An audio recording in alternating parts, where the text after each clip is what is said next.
With that, I'd like to leave you with some tips because I think this relationship and this example of Barclays and Echoing Green is not unique to investment banks, and it's not just about volunteering. It's about driving social change in a way that leverages the assets and resources of whatever organization you find yourselves in.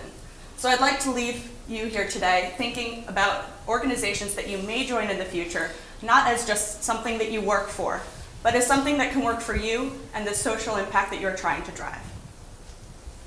So first tip is find your people. This doesn't just mean find the people who have access to the resources that you need for your initiative, although that's important too.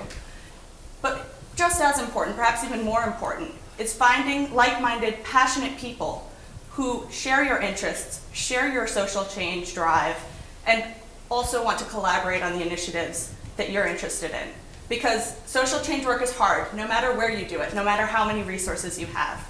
And while it can be exhausting and, quite frankly, sometimes emotionally draining, you're going to need those people to support and sustain you through that difficult work.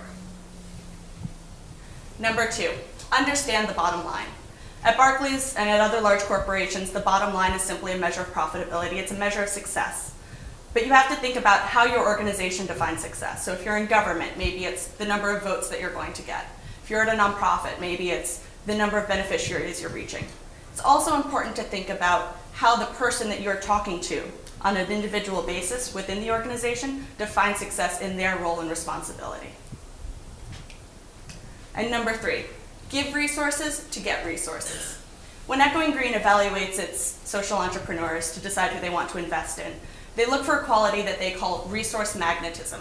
This just means an ability to attract funds and people and attention to your cause and your organization. But if you're a social intrapreneur, it's a little bit more challenging because you already have predefined role and responsibilities.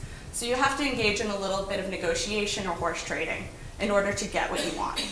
When we were trying to build out our team of junior volunteers at Barclays, we highlighted not only what they were giving up in terms of time and resources, which are very precious, but also what they would be getting: access to entrepreneurs, expanding their networks, learning about innovative new business models, and a chance to take leadership and drive change on issues that matter to them in a real way.